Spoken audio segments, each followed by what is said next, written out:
जागर जनस्थान मीडिया, उत्तर महाराष्ट्रातील एक अग्रगण्य वृत्तवाहिनी, वृत्तपत्र आपल्या सेवेत। सांस्कृतिक, शैक्षणिक, सहकार, कृषी, कला, क्रीडा सर्वच क्षेत्रातील घटकांचा न्याय हक्कासाठी, जनजागृतीसाठी आम्ही घेऊन येत आहोत जागर जनस्थान ही आपल्या हक्काची वृत्तवाहिनी, वृत्तपत्र। Social media, print media, electronic media अशा सर्व माध्यमातून पोहोचवणार सर्वसामान्यांचा आवाज। उत्तर महाराष्ट्रातील जनतेच्या हक्काची एकमेव वृत्तवाहिनी जागर जनस्थान। जागर जनतेचा, जनतेसाठी सर्वसामान्यांच्या हक्काचा आवाज, जागर जनस्थान।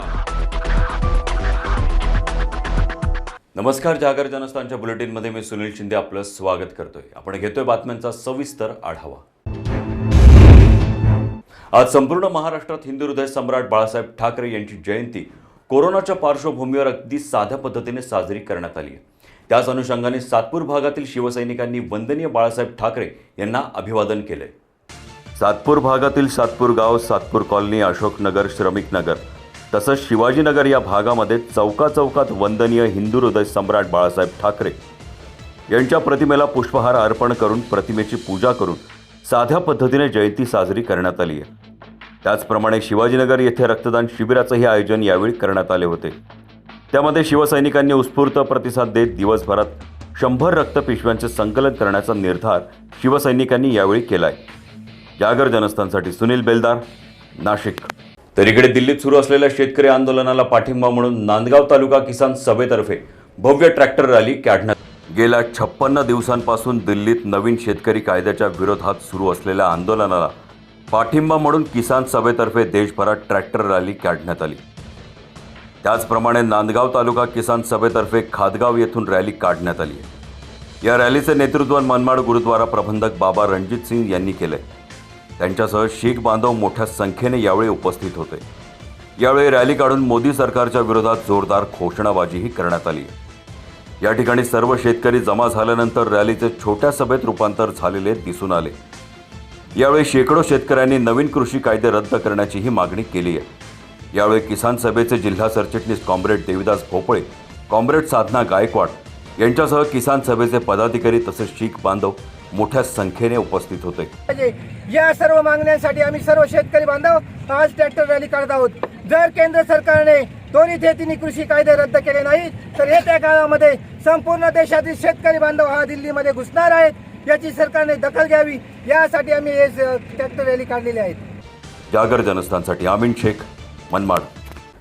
तर इकडे धडगाव तालुक्यातील अतिदुर्गम भागातील तोरणमाळ खडकी रस्त्यावर आज सकाळी मजुरांना घेऊन जाणारी जीप खोल दरीत कोसळली असून यात 6 जणांचा मृत्यू झालाय।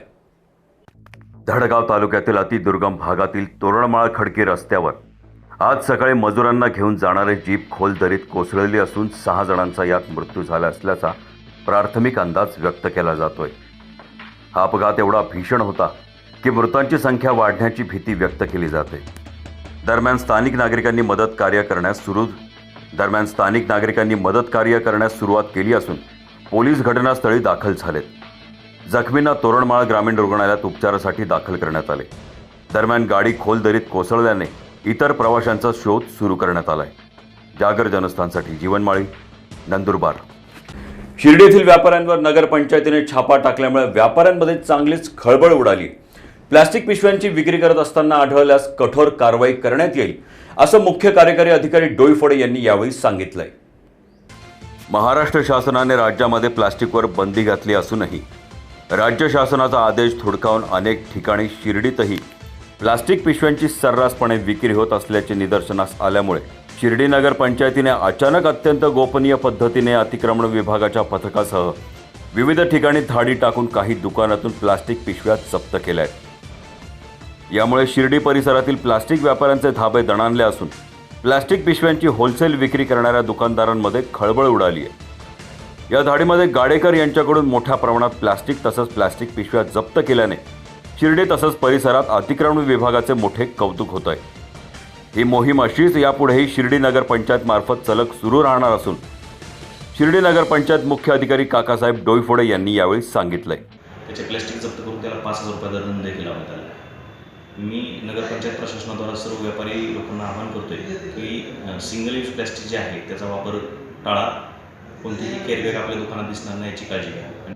जागर जनस्थानसाठी हेमंत शेजवळ, शिर्डी.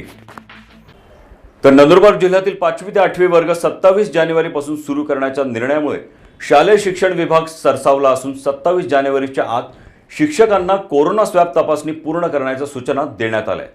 27 जानेवारीपासून 5वी ते 8वी पर्यंतच्या शाळा सुरू करण्याचा निर्णय घेतल्यानंतर शालेय शिक्षण विभागाने त्या दृष्टीने तयारी करण्यास सुरुवात केली आहे. शाळा सुरू होण्यापूर्वी जिल्ह्यातील 7,000 शिक्षकांची कोरोना चाचणी करण्यात येणार आहे. शाळेची वेळ काय ठेवावी, एका वर्गात किती विद्यार्थी असावेत याचे नियोजन करण्यात येणार आहे. मात्र दुसरीकडे जिल्ह्यात झपाट्याने वाढत असलेल्या कोरोना रुग्णांची संख्या यामुळे पालकांमध्ये संभ्रम अवस्था निर्माण झाली आहे. आता शाळांना कसा प्रतिसाद मिळतोय हे पाहावे लागणार आहे. शाळा सुरू होण्यापूर्वी शिक्षकांची कोरोना चाचणी करण्यात येणार आहे. त्यासाठी तालुका स्तरावर नमुने गोळा केले जाणार असून दरम्यान शाळांनी वर्ग आणि बेंच निर्जंतुकीकरण करण्यास सुरुवात केली आहे. जिल्ह्यातील एकूण विद्यार्थी संख्या 1,26,702 इतकी आहे. एकूण शाळा 1,114 इतक्या आहे, तर एकूण शिक्षक 7,000 आहेत. राज्य शासनाच्या नवीन निर्देशानुसार जिल्ह्यातल्या 5वी ते 8वीच्या शाळा त्या सुरू होणार आहेत. त्या अनुषंगाने शिक्षण विभागाला निर्देश दिलेले आहेत. प्रत्येक तालुक्यातले प्राथमिक शिक्षक, खाजगी आणि सरकारी यांची यादी बनवावी आणि ह्या सर्व सरकाऱ्यांचे शिक्षकांचे टेस्टिंग तालुका स्तरावरती आमचे त्यांचे स्वॅब कलेक्ट केले जातील आणि ह्या सर्व लोकांचं एक नियोजन पद्धतीने आम्ही टेस्टिंग पुढील काळात करू. आम्हाला आशा आहे 5 तारखेला जास्तीत जास्त शाळा ह्या जिल्ह्यातल्या सुरू होतील. जागर जनस्थानसाठी जीवनमाळी, नंदुरबार. शेतीच्या मोबदल्यासाठी मंत्रालयात आत्महत्या करणारे शेतकरी धर्मा पाटील यांच्या मृत्यूस 3 वर्ष उलटूनही न्याय मिळाला नसल्याने आता त्यांची पत्नी सखूबाई पाटील तसंच मुलगा नरेंद्र पाटील यांनी मुख्यमंत्री उद्धव ठाकरे यांना पत्र पाठवून इच्छामरणाची परवानगी मागितली आहे. प्रशासनाकडून अनुदान नव्हे तर प्रकल्पात गेलेल्या शेतीचा योग्य मोबदला देण्याची मागणी धर्मा पाटील यांच्या परिवाराने यावेळी केली आहे. धुळे जिल्ह्यातील शिंदखेडा तालुक्यात राहणारे धर्मा पाटील यांनी 22 जानेवारी 2018 रोजी मंत्रालयात विष प्राशन करून आत्महत्या केल्याची घटना घडल्याने राज्यात खळबळ उडाली होती. या घटनेनंतर प्रशासन खडबडून जागे झाले. यातून पाटील यांच्या आत्महत्येचे कारण भूसंपादनाच्या मोबदल्यात अन्याय झाल्याने केल्याचे पुढे आले. आता पाटील परिवाराने मुख्यमंत्री उद्धव ठाकरेंना पत्र पाठवून आपली व्यथा मांडली आहे. ठाकरे सरकारने धर्मा पाटील यांच्याप्रमाणेच त्यांच्या वारसाला आत्महत्येपर्यंत जाणार नाही याची काळजी घ्यावी. तसंच शासनाकडून अनुदान नको असून प्रकल्पासाठी संपादित केलेल्या शेतीचा योग्य मोबदला अपेक्षित असल्याचे नरेंद्र पाटील यांनी यावेळी सांगितले. सरकारने न्याय द्यावा, नाहीतर इच्छामरणाची परवानगी तरी द्यावी अशी मागणी आता पाटील कुटुंबियांकडून करण्यात येते. आपल्या कार्यालयात किंवा आपल्या PNना फोन करून देखील आम्हाला भेटीचा वेळ मिळत नाही आहे. म्हणून आम्ही आपल्याकडे पत्र दिलेलं आहे, स्मरणपत्र दिलेलं आहे. या पत्रात असा उल्लेख केलेला आहे की जर आम्हाला न्याय देता येत नसेल तर आम्हाला शासनाने येणाऱ्या 26 जानेवारी रोजी माझ्या व माझ्या आईला इच्छामरणाची परवानगी द्यावी अशी नम्र विनंती आम्ही आपल्या पत्रात केलेली आहे. येणाऱ्या 26 जानेवारीपर्यंत आम्ही वाट बघणार आहेत. आत्महत्याशिवाय पर्याय नाही. ब्युरो रिपोर्ट, जागर जनस्थान, नाशिक. 27 जानेवारीपासून 5वी ते 8वी पर्यंतच्या शाळा सुरू करण्याचा निर्णय घेतल्यानंतर शालेय शिक्षण विभागाने त्या दृष्टीने तयारी करण्यास सुरुवात केली आहे. जिल्ह्यात 5वी ते 8वी वर्ग घेणाऱ्या 1,114 शाळा असून 1,26,702 विद्यार्थ्यांसाठी 7,200 शिक्षक कार्यरत आहे. त्यामुळे कोरोना स्वॅब चाचणी करण्यासाठी शिक्षकांची कसरत होणार आहे. या दरम्यान शाळा प्रशासनाने वर्ग सुरू करण्यासाठी निर्जंतुकीकरण करणे, थर्मामीटर, ऑक्सिमीटर, सॅनिटायझर उपलब्ध करण्याची लगबग सुरू झाली आहे. जिल्ह्यात याआधी 9वी ते 12वी वर्ग सुरू असून 27 जानेवारीपासून 5वी ते 8वी वर्गाच्या विद्यार्थ्यांची शाळेची घंटा वाजणार आहे. सर्व शाळा निर्जंतुकीकरण करण्याचे आदेश देखील शासनाने दिलेले आहेत. त्यानुसार ग्रामपंचायतीच्या मदतीने ग्रामसेवक, सरपंच यांची मदत घेऊन सर्व शाळा या निर्जंतुकीकरण केले जाणार आहे. आणि पालकांना देखील या ठिकाणी आवाहन केलेलं आहे की त्यांनी आपल्या पाल्यांना शाळेत नियमितपणे पाठवायचं आहे. जिल्ह्यामध्ये कोरोनाची परिस्थिती बऱ्यापैकी नियंत्रित आहे आणि त्यामुळे येणाऱ्या काळात शाळांना भरभरून विद्यार्थ्यांचा प्रतिसाद मिळेल अशी आशा विभागाच्या वतीने आम्ही व्यक्त केलेली आहे. आणि नक्कीच त्या दिशेने शासनाने पाऊल उचललेली आहेत आणि विभागाने देखील यासाठी कंबर कसलेली आहे. आणि नंदुरबार जिल्ह्यात संपूर्ण महाराष्ट्रातील दृष्टिकोनातून सर्व शाळा या व्यवस्थितपणे सुरू होतील. जागर जनस्थानसाठी सागर पाटील, नवापूर. तर इकडे धुळे शहरातील 80 फुटी रोडवरील असलेल्या सबा ऑटो कन्सल्टिंग येथे अचानक आग लागल्याने लाखो रुपयांचे नुकसान झाले. मात्र सुदैवानं यात कुठलीही जीवितहानी झालेली नाहीये. या आगीत दुकानात असलेली दुचाकी जळून खाक झाली असून त्यात दुकान मालकाचे लाखो रुपयांचे नुकसान झाले. धुळे शहरातील 80 फुटी रोडवरील असलेल्या सबा ऑटो कन्सल्टिंग येथे अचानक आग लागल्याने लाखोचे नुकसान झाले असून सुदैवाने यात मात्र कुठलीही जीवितहानी झालेली नाहीये. या आगीत दुकानात असलेल्या दुचाकी जळून खाक झाल्या असून त्यात दुकान मालकाचे लाखो रुपयांचे नुकसान झाले. आग लागलेल्या सबा ऑटो कन्सल्टिंग शेजारील असलेले नेहाल टायर दुकान तसंच बाजूला असलेले एका घराचेही या आगीमुळे मोठ्या प्रमाणात नुकसान झाले. परिसरातील नागरिकांनी धुळे महानगरपालिका येथे फोन केला असता किमान 1.25 ते 1.5 तासानंतर अग्निशामक बंब घटनास्थळी दाखल झाले आणि विशेष बाब म्हणजे अग्निशामक बंबचा पाईप लिकेज असल्यामुळे पाणी उशिरा पोहोचल्याने आगीने रौद्र रूप धारण केले होते. त्यामुळे परिसरातील नागरिक तसंच सामाजिक कार्यकर्ता यांच्या प्रयत्नाने आग आटोक्यात आणण्यात आली आणि त्यामुळेच पुन्हा एकदा धुळे मनपाच्या ढिसाळ कारभारामुळे नागरिकांनी धुळे मनपा अधिकाऱ्यांवर तसंच आयुक्त अजीज शेख यांच्यावर रोष व्यक्त केला आहे. ये कारोबार नगरपालिका का नगरपालिका हरामखोर नगरपालिका होगी. सिर्फ इसको हमारा टैक्स चाहिए, हमारे माल मत्ते से इनको कोई संबंध नहीं है. बस तोड़े पाने में लगे नगरपालिका तोड़े पाने करती. वो एक तो सिर्फ कमीशन होना है, 10% सिर्फ कमीशन होना उसको, इसमें कमीशन नहीं मिलेगा उसको. हर काम का कमीशन मांग रहा है वो. ऐसे आयुक्त को तुरंत निलंबित करना चाहिए. ब्युरो रिपोर्ट, जागर जनस्थान, नाशिक. अर्जुन अशोक महाले या युवकाने 15 डिसेंबर 2020 रोजी वैष्णोदेवीचा 2200 किलोमीटरचा प्रवास सुरू केला होता. 17व्या दिवशी तो वैष्णोदेवीला पोहोचून त्याने देवीचे दर्शन घेतले. दर्शन झाल्यावर त्याने काश्मीर फिरण्याची इच्छा दर्शवली. मात्र पुढे काय झालं पाहूया या सविस्तर रिपोर्टमध्ये. अर्जुन अशोक महाले या युवकाने 15 डिसेंबर 2020 रोजी वैष्णोदेवीचा 2200 किलोमीटरचा प्रवास सुरू केला होता. 17व्या दिवशी तो वैष्णोदेवीला पोहोचून त्याने देवीचे दर्शनही घेतले. दर्शन झाल्यावर त्याने काश्मीर फिरण्याची इच्छा दर्शवली आणि पुढे काश्मीर फिरायला निघाला. हा युवक खूप साधाभोळा तसंच गरीब स्वभावाचा असल्याने त्याने तिथे काही अनोळखी लोकांवर विश्वास ठेवला आणि त्यातच त्याची फसगत झाली. त्याने अशा परिस्थितीत श्रीनगरवरून कॉल करून सांगितले की त्याचे पाकिट चोरीला गेले आणि श्रीनगरसारख्या ठिकाणी जिथे 10 डिग्री सेंटीग्रेड टेम्परेचर असते अशा ठिकाणी पैसे नाही, जेवण पाण्याची काही सोय नाही आणि राहण्याची सुद्धा सोय होऊ शकत नव्हती. अशा वेळी गुजरात भाजपचे प्रदेशाध्यक्ष CR पाटील यांचे जावई राम यांनी अर्जुनसाठी रिटर्न तिकीट पाठवण्याची व्यवस्था केली. त्यानंतर अर्जुन यांचा पुन्हा राम यांना कॉल आला की इथे श्रीनगर ते जम्मू हायवे लँडस्लाईडमुळे बर्फवृष्टीमुळे पूल कोसळला असून पुढच्या 10 ते 15 दिवस तो मार्ग बंद झालाय. हे कळल्यानंतर तो खूप घाबरून गेला आणि त्याची हिंमत पण तुटून गेली. आता आपण इथे वाचणार नाही असेच त्याला वाटू लागले. मी श्रीनगरहून परत घरी जाऊ शकणार नाही असे वेगवेगळे विचार त्याच्या मनात येऊ लागले.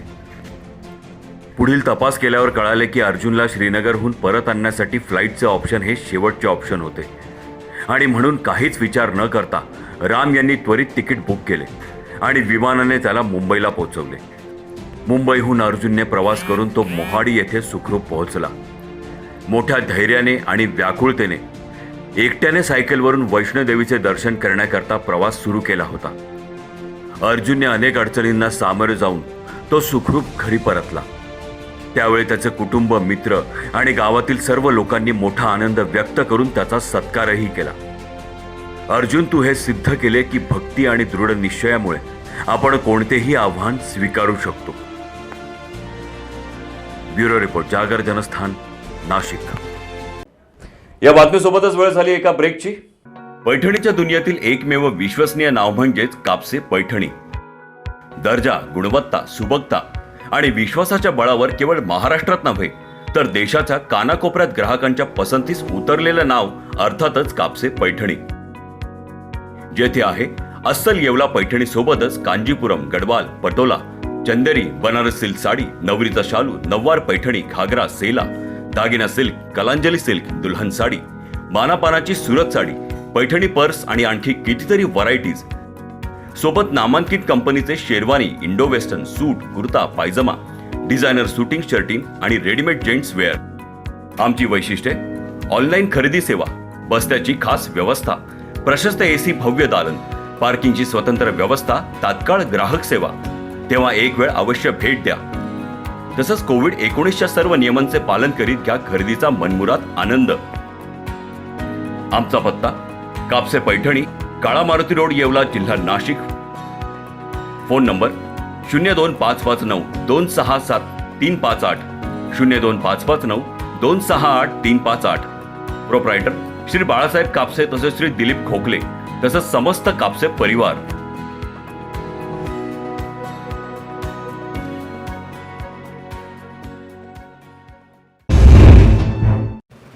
सुरक्षा आपली जबाबदारी. SSS security बाउन्सर्सची.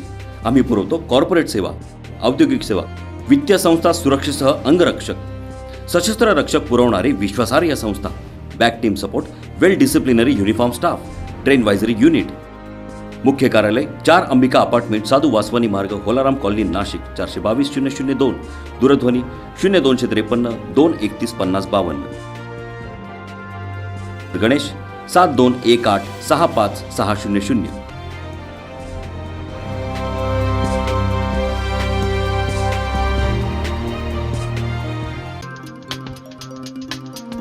यश टायर्स, नाशिक जिल्ह्यातील एकमेव car service station. The power of team work म्हणजेच यश टायर्स. आमच्याकडे दिला जाणाऱ्या services: tyre alignment and balancing services, all brand new tyre services,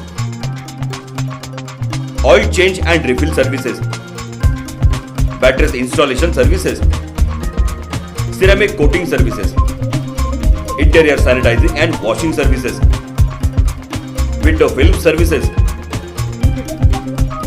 and all types of car service फक्त यश टायर मध्येच. उत्तर महाराष्ट्रातील एकमेव विश्वसनीय कार सर्व्हिस म्हणजे आपल्या हक्काचे यश टायर. एकदा या आणि खात्री करून जा. आपल्या स्वागतासाठी सज्ज आहे Yash tyres. Yash tyres, shop number 123 Samnani Centurium, near करीलिम्स hotel, opposite passport office, Shikrewadi, Nashik. Nashik road 422101. Mobile 9881507215 9370606643 9766635211.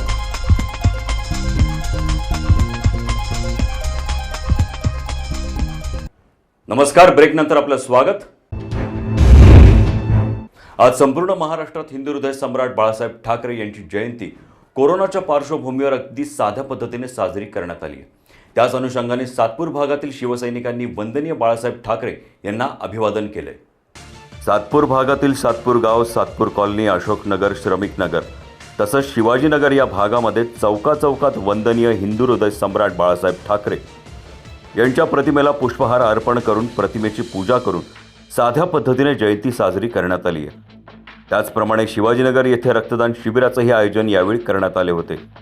त्यामध्ये शिवसैनिकांनी उत्स्फूर्त प्रतिसाद देत दिवसभरात 100 रक्तपिशव्यांचे संकलन करण्याचा निर्धार शिवसैनिकांनी यावेळी केलाय. जागर जनस्थानसाठी सुनील बेलदार, नाशिक. तर इकडे दिल्लीत सुरू असलेल्या शेतकरी आंदोलनाला पाठिंबा म्हणून नांदगाव तालुका किसान सभेतर्फे भव्य ट्रॅक्टर रॅली काढण्यात. गेल्या 56 दिवसांपासून दिल्लीत नवीन शेतकरी कायद्याच्या विरोधात सुरू असलेल्या आंदोलनाला पाठिंबा म्हणून किसान सभेतर्फे देशभरात ट्रॅक्टर रॅली काढण्यात आली. त्याचप्रमाणे नांदगाव तालुका किसान सभेतर्फे खादगाव येथून रॅली काढण्यात आली. या रॅलीचे नेतृत्व मनमाड गुरुद्वारा प्रबंधक बाबा रणजित सिंग यांनी केले. त्यांच्यासह शीख बांधव मोठ्या संख्येने यावेळी उपस्थित होते. यावेळी रॅली काढून मोदी सरकारच्या विरोधात जोरदार घोषणाबाजीही करण्यात आली.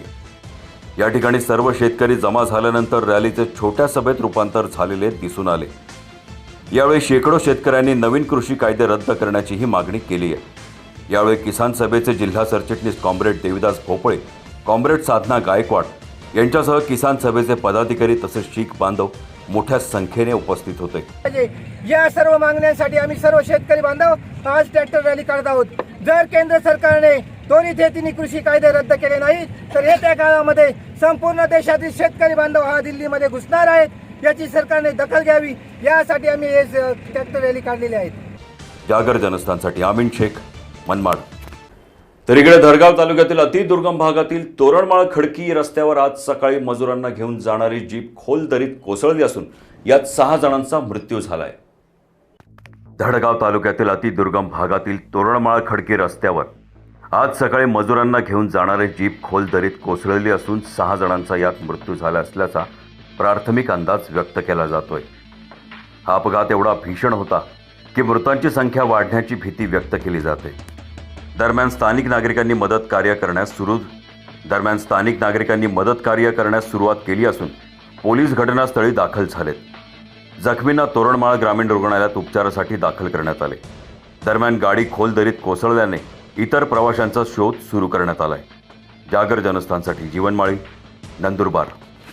शिर्डी येथील व्यापाऱ्यांवर नगरपंचायतीने छापा टाकल्यामुळे व्यापाऱ्यांमध्ये चांगलीच खळबळ उडाली. प्लास्टिक पिशव्यांची विक्री करत असताना आढळल्यास कठोर कारवाई करण्यात येईल असं मुख्य कार्यकारी अधिकारी डोईफोडे यांनी यावेळी सांगितलंय. महाराष्ट्र शासनाने राज्यामध्ये प्लास्टिकवर बंदी घातली असूनही राज्य शासनाचा आदेश थोडकावून अनेक ठिकाणी शिर्डीतही प्लास्टिक पिशव्यांची सर्रासपणे विक्री होत असल्याचे निदर्शनास आल्यामुळे शिर्डी नगर पंचायतीने अचानक अत्यंत गोपनीय पद्धतीने अतिक्रमण विभागाच्या पथकासह विविध ठिकाणी धाडी टाकून काही दुकानातून प्लास्टिक पिशव्या जप्त केल्या आहेत. यामुळे शिर्डी परिसरातील प्लास्टिक व्यापाऱ्यांचे धाबे दणाणले असून प्लास्टिक पिशव्यांची होलसेल विक्री करणाऱ्या दुकानदारांमध्ये खळबळ उडाली आहे. या धाडीमध्ये गाडेकर यांच्याकडून मोठ्या प्रमाणात प्लास्टिक तसंच पिशव्या जप्त केल्याने शिर्डी तसंच परिसरात अतिक्रमण विभागाचे मोठे कौतुक होत आहे. ही मोहीम अशीच यापुढेही शिर्डी नगर पंचायत मार्फत सलग सुरू राहणार असून शिर्डी नगर पंचायत मुख्य अधिकारी काकासाहेब डोईफोडे यांनी यावेळी सांगितलंय. त्याचे प्लॅस्टिक जप्त करून त्याला 5,000 रुपये दंड देखील लावण्यात आला.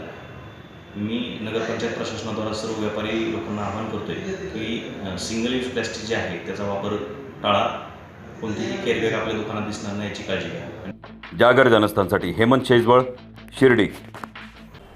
तर नंदुरबार जिल्ह्यातील 5वी ते 8वी वर्ग 27 जानेवारीपासून सुरू करण्याच्या निर्णयामुळे शालेय शिक्षण विभाग सरसावला असून 27 जानेवारीच्या आत शिक्षकांना कोरोना स्वॅब तपासणी पूर्ण करण्याच्या सूचना देण्यात आल्या. 27 जानेवारीपासून 5वी ते 8वी पर्यंतच्या शाळा सुरू करण्याचा निर्णय घेतल्यानंतर शालेय शिक्षण विभागाने त्या दृष्टीने तयारी करण्यास सुरुवात केली आहे. शाळा सुरू होण्यापूर्वी जिल्ह्यातील 7,000 शिक्षकांची कोरोना चाचणी करण्यात येणार आहे. शाळेची वेळ काय ठेवावी, एका वर्गात किती विद्यार्थी असावेत याचे नियोजन करण्यात येणार आहे. मात्र दुसरीकडे जिल्ह्यात झपाट्याने वाढत असलेल्या कोरोना रुग्णांची संख्या यामुळे पालकांमध्ये संभ्रम अवस्था निर्माण झाली आहे. आता शाळांना कसा प्रतिसाद मिळतोय हे पाहावे लागणार आहे. शाळा सुरू होण्यापूर्वी शिक्षकांची कोरोना चाचणी करण्यात येणार आहे. त्यासाठी तालुका स्तरावर नमुने गोळा केले जाणार असून दरम्यान शाळांनी वर्ग आणि बेंच निर्जंतुकीकरण करण्यास सुरुवात केली आहे. जिल्ह्यातील एकूण विद्यार्थी संख्या 1,26,702 इतकी आहे. एकूण शाळा 1,114 इतक्या आहे. तर एकूण शिक्षक 7,000 आहेत. राज्य शासनाच्या नवीन निर्देशानुसार जिल्ह्यातल्या 5वी ते 8वीच्या शाळा त्या सुरू होणार आहेत. त्या अनुषंगाने शिक्षण विभागाला निर्देश दिलेले आहेत. प्रत्येक तालुक्यातले प्राथमिक शिक्षक, खाजगी आणि सरकारी यांची यादी बनवावी आणि ह्या सर्व सरकाऱ्यांचे शिक्षकांचे टेस्टिंग तालुका स्तरावरती त्यांचे स्वॅब कलेक्ट केले जातील आणि ह्या सर्व लोकांचं एक नियोजन पद्धतीने आम्ही टेस्टिंग पुढील काळात करू. आम्हाला आशा आहे 5 तारखेला जास्तीत जास्त शाळा ह्या जिल्ह्यातल्या सुरू होतील. जागर जनस्थानसाठी जीवनमाळी, नंदुरबार. शेतीच्या मोबदल्यासाठी मंत्रालयात आत्महत्या करणारे शेतकरी धर्मा पाटील यांच्या मृत्यूस 3 वर्ष उलटूनही न्याय मिळाला नसल्याने आता त्यांची पत्नी सखूबाई पाटील तसंच मुलगा नरेंद्र पाटील यांनी मुख्यमंत्री उद्धव ठाकरे यांना पत्र पाठवून इच्छामरणाची परवानगी मागितली आहे. प्रशासनाकडून अनुदान नव्हे तर प्रकल्पात गेलेल्या शेतीचा योग्य मोबदला देण्याची मागणी धर्मा पाटील यांच्या परिवाराने यावेळी केली आहे. धुळे जिल्ह्यातील शिंदखेडा तालुक्यात राहणारे धर्मा पाटील यांनी 22 जानेवारी 2018 रोजी मंत्रालयात विष प्राशन करून आत्महत्या केल्याची घटना घडल्याने राज्यात खळबळ उडाली होती. या घटनेनंतर प्रशासन खडबडून जागे झाले. यातून पाटील यांच्या आत्महत्येचे कारण भूसंपादनाच्या मोबदल्यात अन्याय झाल्याने केल्याचे पुढे आले. आता पाटील परिवाराने मुख्यमंत्री उद्धव ठाकरेंना पत्र पाठवून आपली व्यथा मांडली आहे. ठाकरे सरकारने धर्मा पाटील यांच्याप्रमाणेच त्यांच्या वारसाला आत्महत्येपर्यंत जाणार नाही याची काळजी घ्यावी. तसंच शासनाकडून अनुदान नको असून प्रकल्पासाठी संपादित केलेल्या शेतीचा योग्य मोबदला अपेक्षित असल्याचे नरेंद्र पाटील यांनी यावेळी सांगितले.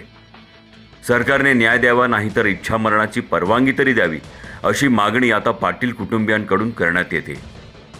आपल्या कार्यालयात किंवा आपल्या PNना फोन करून देखील आम्हाला भेटीचा वेळ मिळत नाहीये, म्हणून आम्ही आपल्याकडे पत्र दिलेलं आहे, स्मरणपत्र दिलेलं आहे. या पत्रात असा उल्लेख केलेला आहे की जर आम्हाला न्याय देता येत नसेल तर आम्हाला शासनाने येणाऱ्या 26 जानेवारी रोजी माझ्या व माझ्या आईला इच्छा मरणाची परवानगी द्यावी अशी नम्र विनंती आम्ही आपल्या पत्रात केलेली आहे. येणाऱ्या 26 जानेवारीपर्यंत आम्ही वाट बघणार आहेत. आत्महत्याशिवाय पर्याय नाही. ब्युरो रिपोर्ट, जागर जनस्थान, नाशिक.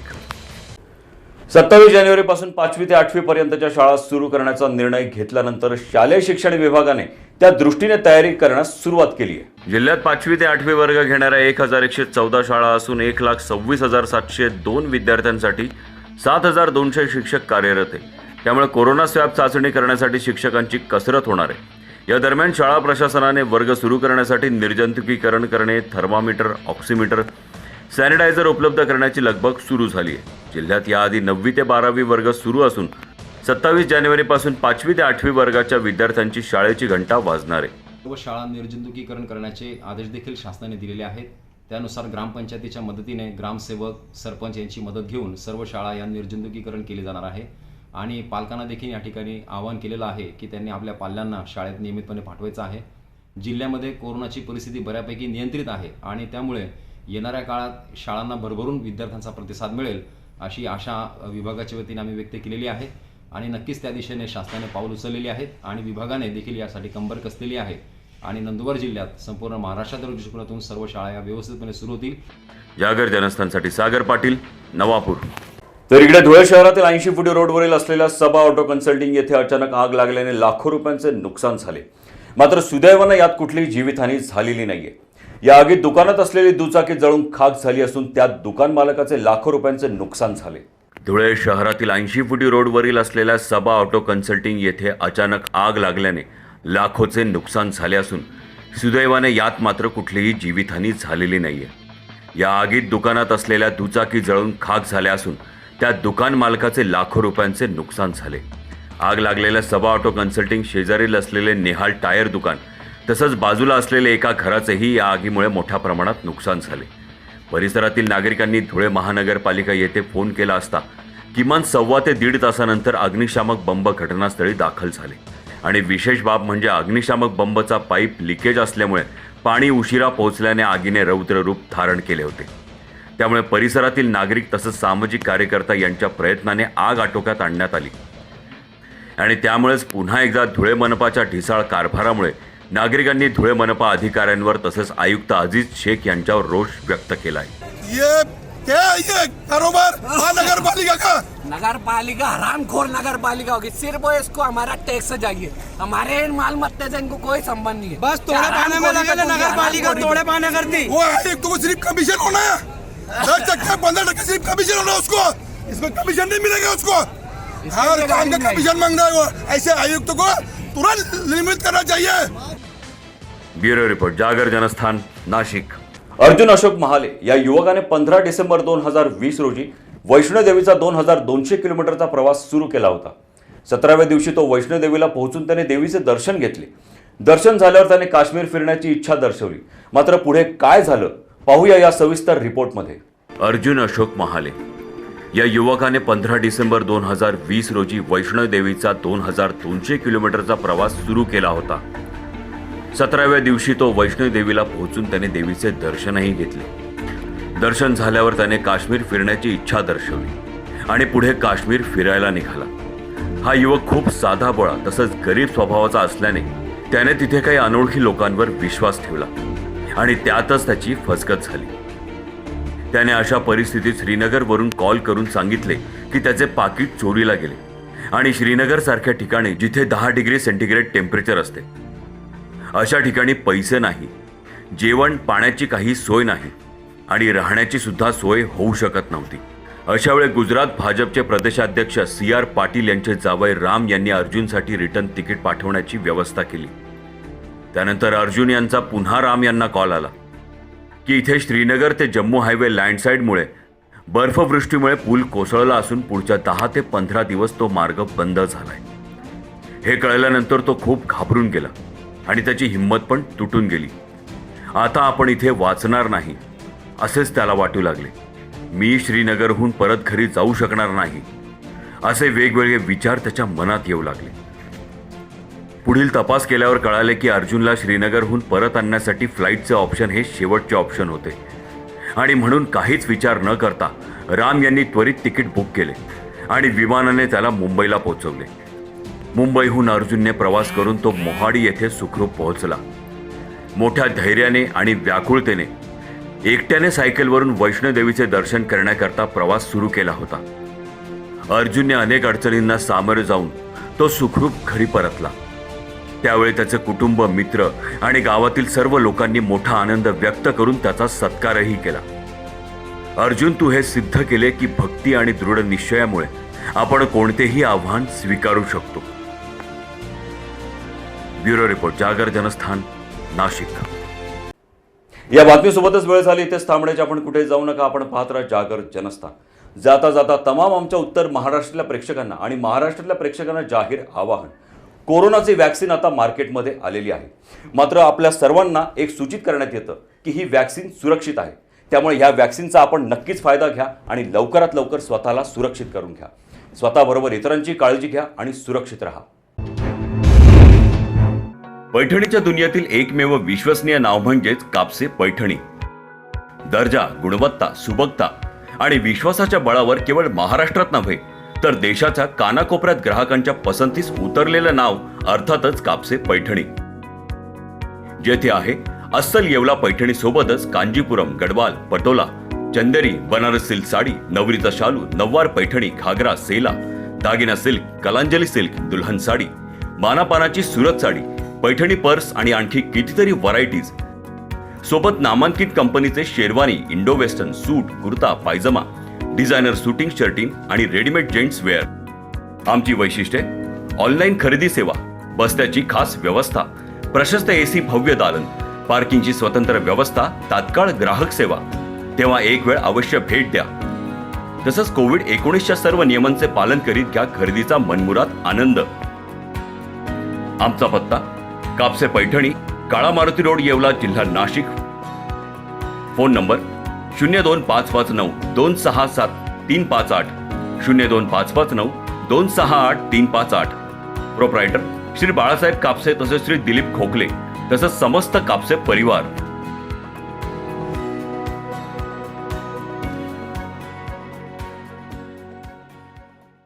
नमस्कार. जागर जनस्थानच्या जागर कट्ट्यावर मी सुनील शिंदे आपलं स्वागत करतो. मित्रांनो, जागर कट्ट्यावर आपण विविध मान्यवरांना इथे आमंत्रित करत असतो. त्यांचा संघर्षमय प्रवास आपण तुमच्यापर्यंत पोहोचवत असतो, जेणेकरून त्याची प्रेरणा तुम्हाला मिळेल आणि त्यातनं तुम्हाला नक्कीच एक पॉझिटिव्ह संदेश मिळेल, हा आमचा उद्देश असतो. मित्रांनो, आजची जी आमची मान्यवर आहे त्यांचं मुळात कामच हे शेतीविषयक आहे. ते स्वतः एक उद्योजक आहे आणि पाचोरा तालुक्यातील एक मोठं असं शेतीचं विश्व त्यांनी आज निर्माण केलेलं आहे. निर्मल सीड्स अँड प्रायव्हेट लिमिटेडचे सर्वेसर्वा DR देशमुख यांना आज आपण जागर कट्ट्यावर आमंत्रित केलेलं आहे. विविध मुद्द्यांवर आपण आज त्यांच्याशी चर्चा करणार आहोत. मात्र तत्पूर्वी त्यांचं आधी आपण स्वागत करूया. देशमुख साहेब, जागर कट्ट्यावर आपलं हार्दिक स्वागत. देशमुख साहेब, ही सगळी तयारी चालू होती त्यावेळेस आपली ज्यावेळेस चर्चा झाली त्यावेळेला कळालं की मुळात सीड्स आणि शेतीविषयक हा जो काही आवाका आहे, हा जो काही बिझनेस आहे, हा खूप मोठ्या स्तरावरती आज भारतामध्ये चालू आहे, गेल्या अनेक काळापासून चालू आहे. मात्र नेमकी आपली ह्या धंद्याविषयीची सुरुवात, या उद्योगाची सुरुवात नेमकी कशी झाली, तो प्रवास आमच्या प्रेक्षकांना ऐकायला नक्की आवडेल. चालेल, निश्चित सांगतोय. कसं आहे, आम्ही 4 मित्र एकत्र आलो. एक माझे मित्र R.O. पाटील, जे पाचोऱ्याचे माजी आमदार होते. त्याच्यानंतर डॉक्टर सुरेश पाटील, नंतर S.K. पाटील म्हणून होते आणि मी स्वतः. आम्ही असे चौघांनी मिळून 9 जून 86ला Tapi Narmada agro development corporation अशी प्रायव्हेट एक ही साधारणतः पार्टनरशिप फर्म चालू केली. मग ह्या पार्टनरशिप फर्ममध्ये आम्ही वेगवेगळ्या प्रकारचं बीजोत्पादन करायचं असं ठरवलं होतं. पण सुरुवात कशी करायची त्या दिवशी 9 जून 86ला आम्ही जेव्हा एकत्र बसलो तर म्हटले बा आता तुझ्या खिशात किती पैसे आहेत ते आपले पार्टनरशिप हे राहील फंड्स राहतील तर प्रत्येकानं तितके पैसे टाकायचे. मग मी आपले सर्व खिशातून बघितलं माझ्याजवळ 8,000 रुपये निघाले. मग 8,000 रुपये आम्ही प्रत्येकी चौघांनी आम्ही 8,000 रुपये टाकले आणि 8 म्हणजे 32,000 रुपयामध्ये आम्ही Tapi Narmada agro development corporation ह्या पार्टनरशिप फर्मची स्थापना केली, सुरुवात केली.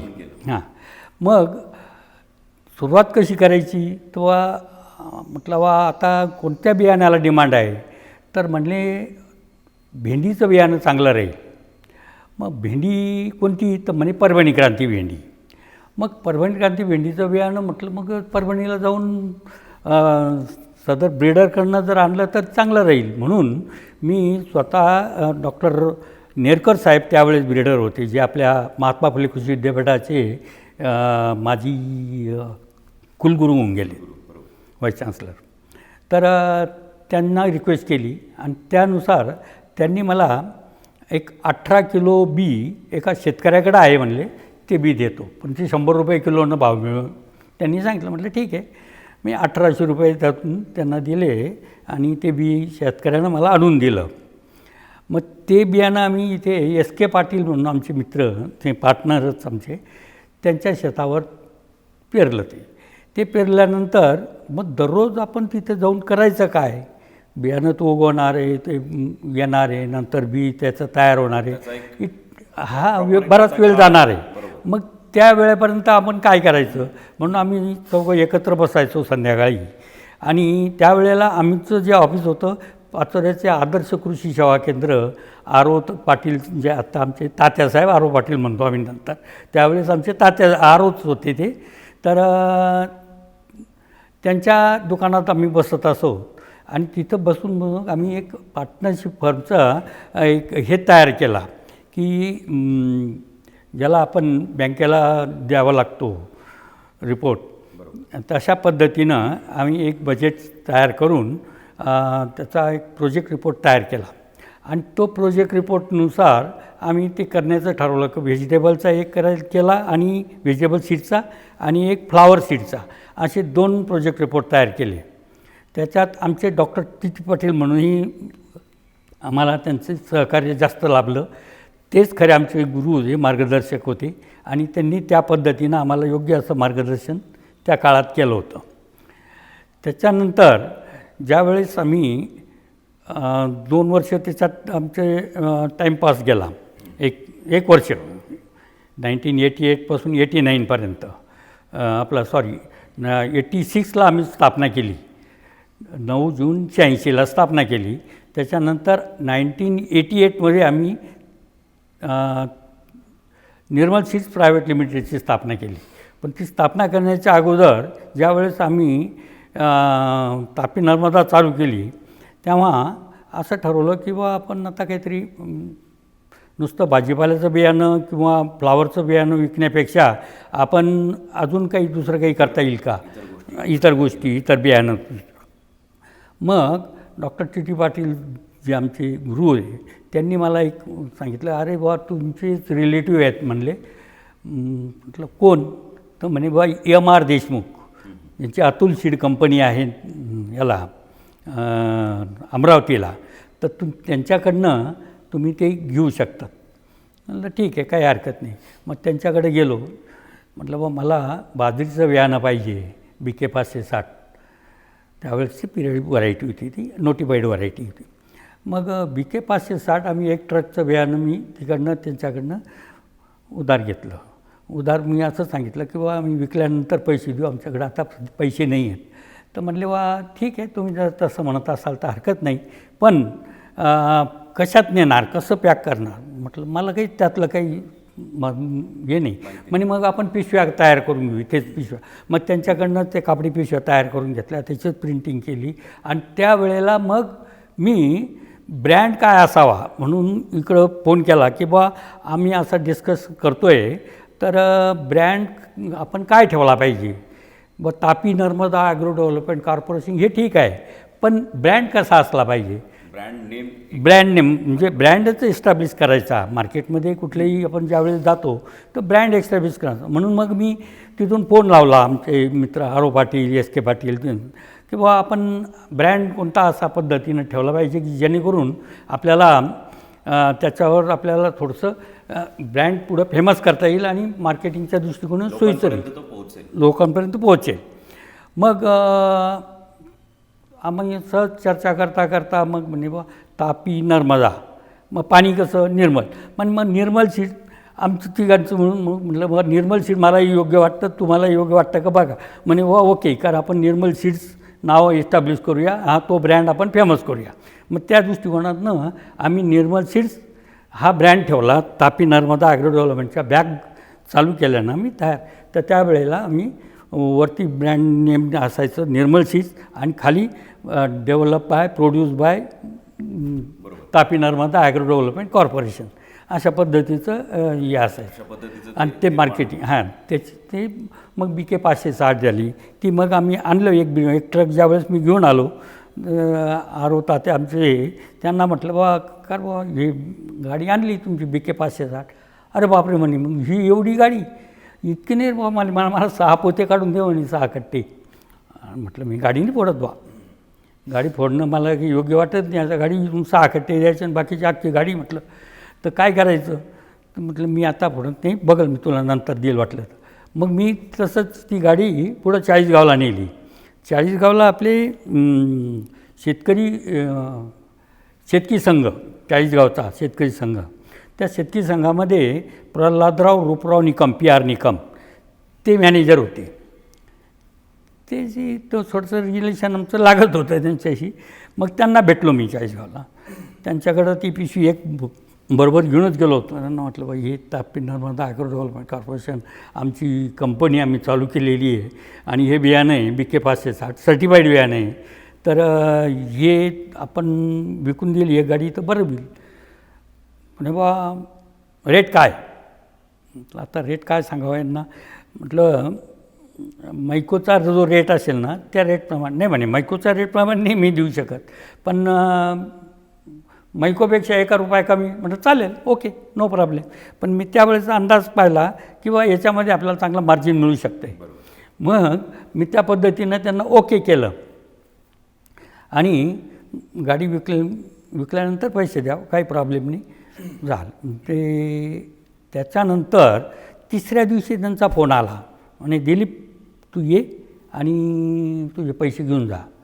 मी गेलो. पुन्हा गेल्यानंतर त्यांनी ते पैसे तर दिले. पैसे दिल्यानंतर पैशामध्ये पाहिलं मी, म्हटलं सांग मार्जिन तर फार चांगला मिळतो याच्यात भरपूर. म्हणजे त्याचे जे MR देशमुखांचे जे पैसे देऊन मला सायजेबल अमाऊंट माझी शिल्लक राहते, तर म्हटलं बा आता याच्यात आपल्याला चांगलं जमतं आहे. मग म्हटलं साहेब आणखी काही, म्हणे मग एक काम कर, अजून एक BK 560ची अजून एक गाडी आण आणि 6 नंबर ज्वारीची एक गाडी आण CSH. म्हटलं ठीक आहे, ओके केलं. तसेच रेल्वे पकडली, अमरावतीला गेलो आणि अमरावतीवरून पुन्हा त्यांना मागचे पैसे दिले त्यांना इमर्जन्सी व्हायला मग पहिल्या गाडीचे, आणि पुन्हा त्यांना रिक्वेस्ट केली की आणखी आता 2 गाड्या मला उधारच पाहिजे, तुमचे पैसे मी नंतर पे करेन. म्हणजे ओके, नो प्रॉब्लेम. मग त्या पद्धतीनं त्यांनी मला BK 560 आणि CSH 6 ज्वारी अशा 2 गाड्या दिल्या. त्याही गाड्या मी घेऊन आलो, त्यांना दिल्या आणि तोपर्यंत आमचा सीझन जवळपास आटपत आला होता. म्हणजे एकंदरीत अशा पद्धतीने एक एक पायदान तुम्ही करत आज इथपर्यंत पोहोचलेले आहात. देशमुख साहेब, मला असं विचारायचं आहे की तुम्ही ज्यावेळेस सुरुवात केली त्यावेळेसचा काळ आणि आजचा काळ ह्याच्यात फार मोठी तफावत आहे. नेमकं या काळामध्ये आपल्या बिझनेसमध्ये नेमके काय बदल झाले किंवा कुठल्या अडचणींना आपल्याला सामोरं जावं लागलं?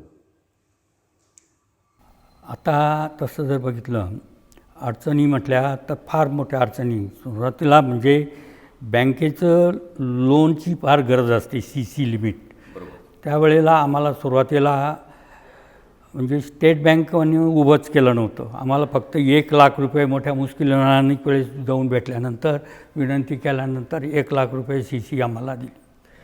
त्याच्यानंतर आम्ही पुन्हा आणखी त्यांना रिक्वेस्ट केली, म्हणून ते 10 लाखापर्यंतचं आम्हाला CC लिमिट त्यांनी एक्सटेंड केली. नंतर आम्ही पुन्हा बँक बदलली, शामराव विठ्ठल घेतली. शामराव विठ्ठलनंतर मग आम्ही विजया बँकेत आलो. विजया बँकेनं आम्हाला चांगल्या पद्धतीनं पाहिजे तसं आम्हाला लिमिट वाढवून दिलं. हे झालं CC लिमिटचं. त्या CC लिमिट मिळाल्यानंतर आपण पाहिजे तसा बिझनेस हे करू शकतो. मग आम्हाला पुन्हा आणखी मार्केटमध्ये जशा पद्धतीनं बुवा नुसतं सर्टिफाईड बियाणं घेण्यापेक्षा आपण जर स्वतःचा रिसर्च केला आणि रिसर्चचं बियाणं जर मार्केटमध्ये आणलं तर ते जास्त सोयीचं राहील. हा दृष्टिकोन आमचा डोळ्यासमोर होता. म्हणून त्यावेळेला आम्हाला आमचे एक मित्र रामास्वामी राशी सीड्स प्रायव्हेट लिमिटेड ह्या कंपनीचे ते भेटले. योगायोग असतो. म्हणजे आमच्या डॉक्टर TT पाटील जे आहेत त्यांनीच त्यांना पाठवलं आमच्याकडे आणि त्यांनी सांगितलं की बाबा तुम्ही जा, ते काय असेल त्यांना तुम्ही तुमच्याकडं. तर त्यांनी त्यांच्याकडे 3 कॉटनच्या रिसर्चच्या व्हरायटीज होत्या आणि ते मार्केटिंग त्यांना काही जमत नव्हतं महाराष्ट्रातलं. तर मग म्हणजे बा तुम्हाला मी माझ्या 3 व्हरायटीज देतो मार्केटिंग करता आणि तुम्ही जर ते मार्केटिंग करत असाल तर ते जास्त संयुक्तिक होईल. मग आम्ही म्हटलं बा आम्ही डायरेक्टली असं काही मार्केटिंग कुठल्याही प्रॉडक्टचं करू असं आम्हाला वाटत नाही जोपर्यंत आमची खात्री होत नाही.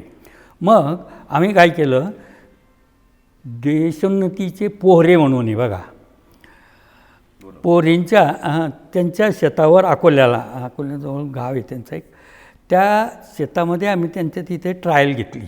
त्यांचे प्रॉडक्ट त्यांचे तिथे लावले. त्यांना म्हणून ट्रायल सॅम्पल द्या आम्हाला. मग ते सॅम्पल आम्ही 3 व्हरायटीज त्यांच्या तिथे आम्ही पेरल्यानंतर आम्ही जेव्हा जाऊन बघितलं तर आम्हाला त्यातली एक राशी 2 म्हणून एक व्हरायटी चांगली वाटली. मग त्यांना म्हटलं बा हे 1 आणि 2, एकपेक्षाही 2 चांगली आहे, पण या 2 व्हरायटीज द्या, 3 नंबर आम्हाला काही योग्य वाटत नाही आहे, तर 3 नंबर आपण रिजेक्ट करूया, काय हरकत नाही. मग राशी 1 आणि राशी 2 अशा त्यांनी मार्केटिंगला आम्हाला दिल्या. देशमुख साहेब, आपण वेगवेगळं संशोधन आपल्या व्यवसायाच्या माध्यमातून करत आहात. मागच्या काळातही केलं, आजही करत आहात आणि आपला संपर्क हा शेतकऱ्यांशी तितक्याच जवळीकतेने येतो. एक उद्योजक म्हणून, शेती व्यवसायाचा एक उद्योजक म्हणून नेमकं शेतकऱ्यांनी त्याला प्रॉफिट व्हावा, त्याला चांगल्या पद्धतीने पैसे मिळावे, मार्केटमध्ये त्याचा माल उत्तमरित्या विकले जावा, नेमकं शेतकऱ्यांनी काय बदल करावे असं एक उद्योजक म्हणून आपल्याला वाटतं?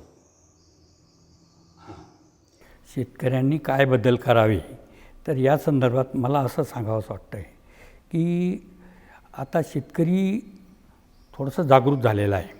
पूर्वीचा काळ वेगळा होता आणि आताचा काळ फार वेगळा आहे. आताचा जो शेतकरी आहे हा जागृत शेतकरी आहे. त्याला सगळं कळतं. मार्केट इवन तो बाजारभावसुद्धा तो मोबाईलमध्ये बघतो की बा आजचा काय बाजारभाव आहे, मग कोणतं पीक केलं पाहिजे. किंवा एखाद्या वेळेस काय असतं, मार्केटमध्ये जर भाव वाढले तर तो असा गृहीत धरतो की बा ह्या वर्षी भाव वाढले म्हणजे पुढच्या वर्षी कदाचित याला डिमांड राहू शकतो, अनेक शेतकरी पेरणार नाहीत, म्हणून त्या पद्धतीनं त्याचं ते प्लॅनिंग करतो तो की बा पुढच्या वर्षी मला कशा पद्धतीनं मार्केटमध्ये गेलं, आपलं काय शेतामध्ये पेरलं पाहिजे जेणेकरून मला मार्केटमध्ये चांगला भाव मिळेल.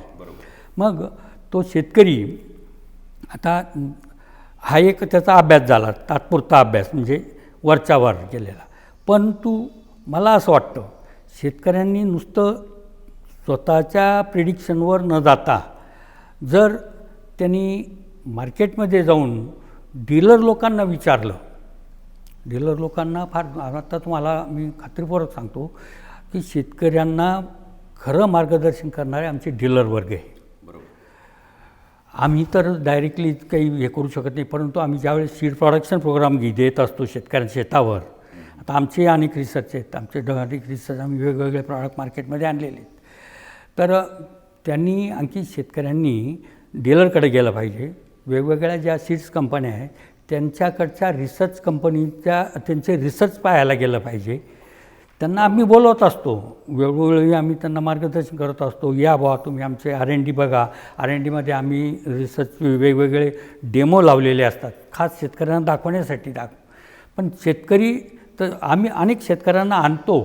मग आमचं काय म्हणणं आहे की आम्हाला प्रत्येक वेळेस आणण्यापेक्षा शेतकरी जागृत होऊन त्यांनी जर प्रत्येक कंपनीला जर व्हिजिट केली आणि त्यांचे रिसर्च जर बघितले, पण प्रत्येक कंपनीला त्याचे रिसर्चचं डेमो ते करत असतात त्यांच्या R&D फार्मवर, तर त्या दृष्टीनं त्यांनी रिसर्च तर बघितलं पाहिजे, डेमॉन्स्ट्रेशन त्यांचे बघितले पाहिजे आणि त्या डेमॉन्स्ट्रेशननुसार मग आपल्या भागामध्ये ही कंपनी आहे तर मग ह्या कंपनीचा साधारणतः हे प्रॉडक्ट आम्ही असे बघितले आणि त्यातलं मला हे आयटम मला असा आवडला आहे, तर मग त्याने तो नंबर लक्षात ठेवला पाहिजे.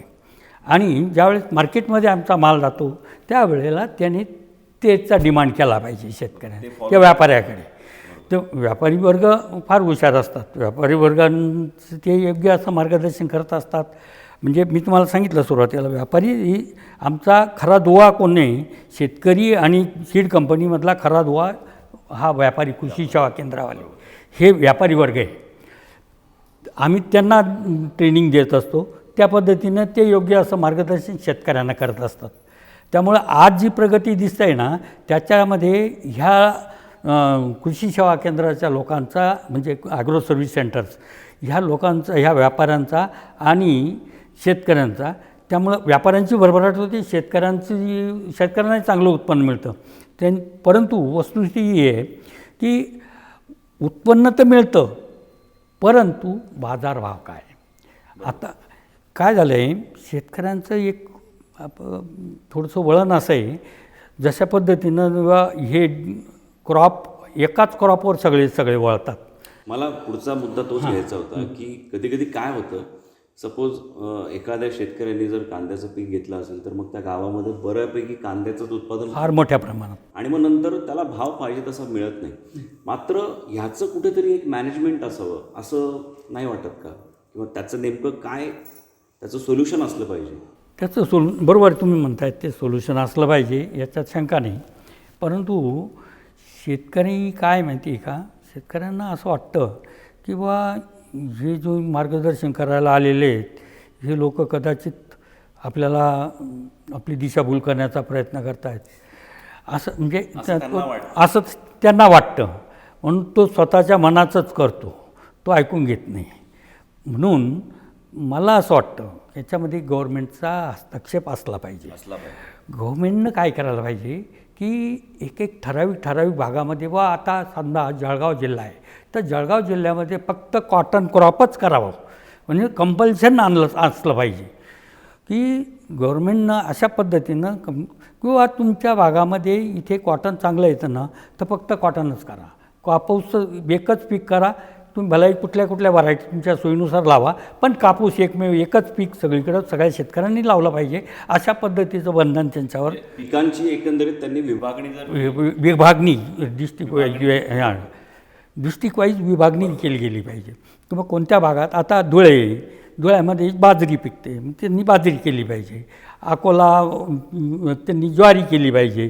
बुलढाणा वगैरे त्यांनी सोयाबीन, तूर ते केलं पाहिजे. म्हणजे असे हे जे क्रॉप आहेत ना, जिथे जास्त प्रमाणात क्रॉप ठरलेले आहे वातावरणानुसार, त्याच्या क्लायमेटनुसार ते ठरलेलं आहे शेतकरी. आणि तुम्ही जर आढावा घेतला, साधारणतः फिरले वाईज, तर तुमच्या हेही लक्षात येतं की बा ठराविक भागामध्ये एक क्रॉपचाच पॅटर्न आहे. पण मग जो पॅटर्न पाहून त्या पद्धतीनंच जर गव्हर्मेंटनं त्याच्यावरती बंधन आणलं आणि तशाच पद्धतीचं जर केलं तर हा एक चांगला एकमेव उपाय राहील की जेणेकरून शेतकरी त्यांचंही भलं होईल, त्यांनाही योग्य भाव मिळेल आणि गव्हर्मेंटलाही पाहिजे तसा मुबलक माल चांगल्या पद्धतीनं मिळू शकेल. बरोबर. देशमुख साहेब, आत्ता अलीकडच्या काळ खूप बदललेला आहे, काळ हा फास्ट झालेला आहे. शेतकरी पण कुठेतरी एक त्याची गरुड झेप हा फास्ट करण्याचा प्रयत्न असतो. मात्र एकंदरीत आता काय एक बघण्यात काय आलेलं आहे की एक सेंद्रिय पीक असतं आणि दुसरं म्हणजे हायब्रिड असतं, जे पटकन आज रात्री काहीतरी त्याच्यावर प्रोसेस होते आणि सकाळी ते पिकतं आणि त्याचा कलर वेगळा असतो, त्याची साईज वेगळी असते, परंतु त्याचे दुष्परिणाम हे आपल्या आरोग्यावर खूप होत असतात. नेमकं ह्याबद्दल एक उद्योजक म्हणून आपल्याला काय वाटतं? त्याच्यात कसं आहे माहिती का, आता मोठमोठ्या प्रमाणात तसं रासायनिककडं शेतकरी वळलेले होते. आता थोडंसं त्यांना कळायला लागलं की रासायनिकपेक्षा आपण ऑर्गॅनिक शेती जर केली तर ती जास्त संयुक्तिक राहील. कारण आता जीवन म्हणजे शेतकरी अजून पूर्णतः वळलेले नाही आहेत, त्याला फक्त उत्पन्नच पाहिजे असतं. परंतु मार्केटमध्ये सर्वसाधारणतः जो वर्ग आहे, मध्यम वर्ग आणि उच्च वर्ग, यांना ते केमिकलयुक्त अन्न ते नकोस वाटायला लागलं. म्हणून किंवा तुम्ही ऑर्गॅनिक शेती केलेली, आता काही काही जळगावमध्ये एक ऑर्गॅनिक शेतीचं दुकान आहे, ऑर्गॅनिक माल तिथे मिळतो. मग ऑर्गॅनिक माल मिळतो, परंतु ऑर्गॅनिक पद्धतीनं जर शेतकरी शेती करायला लागला तर त्याला पाहिजे तेवढे अपेक्षित उत्पन्न मिळत नाही. देशमुख साहेब, मला पुढचा प्रश्न असा विचारायचा आहे की आज आपला व्यापार, आपण अनेक लोकांपर्यंत पोचलेले आहात, शेतकरी वर्ग खूप मोठ्या संख्येने आपल्याशी जोडलेला आहे. नेमकं या प्रवासात इथपर्यंत आल्यानंतर कोणाचा असा खंबीर पाठिंबा होता की ज्या पाठिंब्यामुळे तुम्ही आज आपली कंपनी इथपर्यंत पोहोचवू शकला? तो नेमका सपोर्ट कुठला होता ज्याचा उल्लेख आज आपल्याला जागर कट्ट्यावर करावासा वाटतो? तुम्ही योग्य असा प्रश्न विचारला की कोणाला गुरु मानलं पाहिजे, असं कोणाचा पाठिंबा म्हणजे गुरुच म्हणतो. विश्व उभं राहिलं. बरोबर. याच्यात कसं आहे माहिती का, आम्ही जेव्हा 4 मित्र एकत्र आलो त्यामध्ये आमचे आता ते आमच्यामध्ये नाहीत, आमचे एक मित्र आरो पाटील, त्यांचा एक खंबीर आम्हाला पाठिंबा होता, फार चांगला पाठिंबा दिला होता त्यांनी. ते एक पाचोऱ्याचे आमदार पण 2 टर्म पाचोऱ्याचे आमदार राहिलेत, त्यांचा एक सपोर्ट होता. त्याच्यानंतर आमचे डॉक्टर सुरेश पाटील जे फायनान्स आम्हाला पुरवत होते. वेळ प्रसंगाला आम्हाला कुठून का होईना पण बाहेरून का होईना, ज्यावेळेस बँकेचा पैसा कमी पडत होता त्या पिरियडमध्ये आम्हाला त्यांनी पैसा उपलब्ध करून दिला, म्हणून ते फायनान्स डायरेक्टर म्हणून आमचं ते काम करत होते आणि त्यांचा एक चांगला आम्हाला पाठिंबा राहिला. त्याच्यानंतर आम्ही ज्यावेळेस 10 वर्षानंतर आमची जी कंपनी चालू केली, 18 नोव्हेंबर 88ला निर्मल सीडची स्थापना केली. मग निर्मल सीड ते जे नाव आम्ही तापी नर्मदा निर्मल सीड ब्रँड ठेवला होता, तेच नावानं आम्ही कंपनी चालू केली, निर्मल सीड्स प्रायव्हेट लिमिटेड, 18 नोव्हेंबर 88ला. आणि ते चालू केल्यानंतर 10 वर्षानंतर आम्हाला आमचे मित्र डॉक्टर राजपूत जे कोकण कृषी विद्यापीठामध्ये असोसिएट प्रोफेसर म्हणून काम करत होते, त्यांना आम्ही विनंती केली की बा तुम्ही तिथं राजीनामा द्या आणि आमच्याकडे या, जेणेकरून तुम्ही जर आमचा रिसर्च ॲक्टिव्हिटी बघितली तर ते चांगलं आम्हाला योगदान लाभेल. कारण रिसर्च प्रॉडक्ट मार्केटमध्ये नेण्यासाठी स्वतःचा रिसर्च असणं गरजेचं आहे आणि त्या दृष्टिकोनातून आम्ही त्यांना आमंत्रित केलं. ते म्हणले बा ठीक आहे मी येतो. त्यांनी तिकडे रिझाईन केलं आणि ही join with us Nirmal seed. आणि आमचे SK पाटील जे होते ते योगायोगानं म्हणजे दुर्योगानं वारले, ते आमच्यामध्ये नाहीत. त्यामुळं मग आम्ही त्यांना पार्टनर केलं होतं, आमचे चौथे डायरेक्टर. आम्ही 4 जे पार्टनर होते निर्मल सीडमध्ये ते 4 डायरेक्टर झाले होते निर्मल सीड्समध्ये. म्हणजे तापी नर्मदामध्ये पार्टनर असलेले 4 निर्मल सीडमध्ये डायरेक्टर झाले. असे आम्ही 4 लोक अगदी सुरुवातीपासून जे 4 होतो ते एकत्र. देशमुख साहेब, तुम्हाला थांबवतो 2 मिनटं. कारण काय आहे की एक प्रश्न मला असा विचारावासा वाटतो की आपण बघतो की अनेक पार्टनरशिपच्या फर्म असतात ज्या उभ्या होतात, नंतर काहीतरी त्यांच्या डिस्प्यूट्स होतात आणि त्यानंतर क्रॅश होतात, त्यांना तेवढं त्या पद्धतीने यश मिळत नाही. आपण 4 लोकांना घेऊन काम केलं, 4 मित्रांना घेऊन काम केलं, नंतर यशाचा मार्ग आपला सुरू होता. नेमकं एकमेकांमध्ये कुठलं अंडरस्टँडिंग ठेवलं होतं, कुठलं बॉन्डिंग होतं ज्यामुळे आज इतकं मोठं विश्व उभं राहिलं? एक्झॅक्टली, चांगला प्रश्न आहे. आम्ही ज्या वेळेस कंपनीची स्थापना केली तेव्हा हा दृष्टिकोन डोळ्यात ठेवलाच नव्हता की आपल्याला प्रॉफिट पाहिजे आणि आपण फार मोठे होऊन जाऊ. किंवा हे असं काही नव्हतं. प्रॉफिट हवा पण लिमिटेड चालेल आपल्या पद्धतशीर नोकरी करण्यापेक्षा आपण जर चांगल्या पद्धतीने आपला स्वतःचा व्यवसाय करून 2 पैसे आपले मिळत राहिले आपण फॅमिली व्यवस्थित हे करू शकतो आणि जेणेकरून शेतकऱ्यांची सेवा होईल. हा एक दृष्टिकोन आमचा कायम डोळ्यासमोर ठेवला होता. म्हणून क्वालिटी कॉन्शियसनेस हा आमचा कायम ध्येय ठेवला जो मुद्दा होता. मेन मुद्दा आमचा तो होता व क्वालिटी माल मार्केटमध्ये द्यायचा. तर आम्ही तर आमच्यामध्ये ती एक अंडरस्टँडिंग होती वा शेतकऱ्यांचं आपल्याला भलं करायचं आणि शेतकरी भलं करायचं म्हणजे आम्ही स्वतःहून जाऊन त्यांना पैसे द्यायचे किंवा काय असातला वाग नाही. पण चांगला क्वालिटी मटेरियल जर दिलं तर त्याला उत्पन्न त्याचं वाढलं पाहिजे हा दृष्टिकोन डोळ्यासमोर ठेवून आम्ही सगळे एकत्र काम करत होतो. तेव्हा आमच्यामध्ये एक अंडरस्टँडिंग आम्ही ठेवली होती आणि आमचे जे मित्र आहेत आरो पाटील त्यांना आम्ही म्हटलं बा तुम्ही MD म्हणून काम करा. कारण त्यांच्यामध्ये एक लिडरशिपचा अंग आम्हाला दिसत होता आणि मग आम्ही त्यांनाच म्हटलं बा तुम्ही उभे राहा ना आमदारकी म्हणून. चांगलं भाषण करतात तुम्ही, चांगल्या पद्धतीने बोलू शकतात, चांगलं तुमचं शेतकऱ्यांशी कारण त्यांचं ॲग्रो सर्व्हिस सेंटर त्यांनी आहे ना आम्ही ज्यावेळेस कंपनी चालू केली त्याच्या 10 वर्ष अगोदरपासून त्यांनी 75-76 त्यांचं कृषी सेवा केंद्र त्यांनी टाकलेलं होतं. आता कृषी सेवा केंद्रामुळे त्यांचा शेतकऱ्यांशी चांगला घनिष्ठ संबंध होता आणि त्या दृष्टीनं आम्ही विचार केला होता की बा आरो पाटीलच्या बरोबर आपण राहायचं आणि त्यांचा आपल्याला खंबीर पाठिंबा राहील. आणि ते एक दृष्टिकोन आम्हाला त्यांच्या नेहमी दिसला की त्यांनी कधीही आम्हाला धोका दिला नाही, देण्याचा सुद्धा प्रयत्न केला नव्हता. म्हणजे इतकी अंडरस्टँडिंग आमच्यामध्ये होती की कोणीही आता गाडी वापरली तरी का गाडी वापरली एकच गाडी होती सुरुवातीला पण तो का घेऊन गेला असं काही नाही. आम्हाला तसं वाटतं ठीक आहे त्याचं कामं असेल कंपनीच्या कामासाठीच गेला आहे घेऊन आम्ही तेवढे अंडरस्टँडिंग म्हणजे असे इतके बारकावेसुद्धा आम्ही बारीक बारीक गोष्टीचा कधीही विचार केला नाही. फक्त एकच ध्येय डोळ्यासमोर की आपल्याला ही कंपनी डेव्हलप करायची आणि शेतकऱ्यांचं भलं करायचं आणि ही अंडरस्टँडिंग आमच्या चौघामध्ये कायम राहिली. म्हणजे आज तुम्ही विचार करा 1986 पासून आज 2020 म्हणजे जवळपास तर 33-34 वर्ष होऊन कंपनीची अजूनही आमचे जसे तसे आम्ही 4 पार्टनर आहोत. त्यामध्ये आमचे 2 पार्टनर गेले, SK पाटील होते ते गेलेत. आरोचा त्यांच्या मुलीला आम्ही पार्टनर करून घेतलं आणि डायरेक्टर करून घेतलं.